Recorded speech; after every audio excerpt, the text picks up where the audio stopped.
Someone described it yesterday as like one of those days in primary school where someone comes in with like the snake handler and you get to like touch all the stuff, and that being quite exciting, to get out of your comfort zone, playing your own instrument and actually, feeling a bit like a kid in a sweet shop.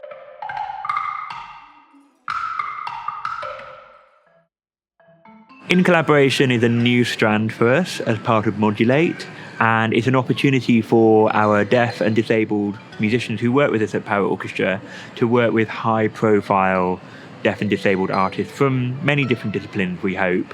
We're starting the strand with Dame Evelyn Glennie, which is amazing and a privilege to be able to work with her.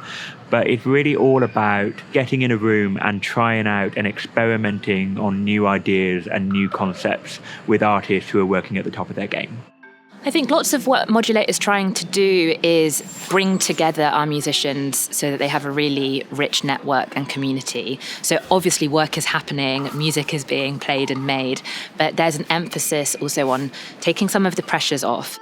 There's real importance in like the alchemy, really, when you bring lots of people together. And I think genuinely working alongside someone of Evelyn's stature, and Lloyd is such a brilliant facilitator as well as composer. Now he's holding that space, I think really models what a brilliantly collaborative rehearsal room can look like. And I think that is of tremendous value and something that lots of our musicians don't have regular exposure to. So seeing how it can be done differently, I think, is part of the drive for us doing projects like this. I think what I've found from Modulate is just a real openness, not just from the Para Orchestra team, but from the musicians and composers to get involved. We're already seeing those musicians sort of starting to use these opportunities to take themselves into other directions outside of Para Orchestra, whether it's their own performances or their own commissions. And that is just such a great thing that's happened in 18 months. This is all about creating leaders within the arts over the next 5 or 10 years that play a fundamental part in how the cultural landscape looks.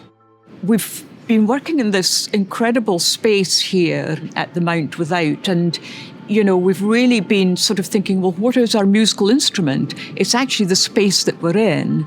And then in my case, the percussion instruments and the tools that I use, or a double bass or the clarinet or violin, viola. I mean, those are just sort of tools in the same way as we walk into our kitchen and try to create a meal that we enjoy to eat. So we're creating sound meals and really trying to connect and use the space that we're in and trying to get out of convention as to how we listen, trying to work without a conductor, for example, trying to work without looking at each other, but most of all being really open to each other's ideas.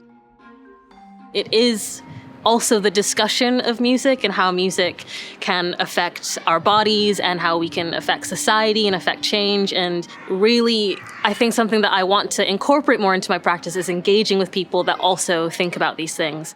This project has felt really collaborative, and we've had a lot more freedom to play around with things, whereas I think normally when you attend an R&D, you kind of just turn up to learn the composition, you play it, and that's usually at the end. And this has felt a lot more explorative. We've had the courage to give this a go, and that's so crucial, and it's something that is often squeezed out of us as we study music. And I think that it's kind of reignited the permission to improvise. So, these 4 walls have just been such an opportunity to be ourselves, to be open, to be creative, to have that transparent communication, knowing that with anything creative, there's no right or wrong situation. This is about really having the courage to try. And I really hope that in my own journey as a musician, I've always felt the strongest asset that I hope I can cling on to is curiosity.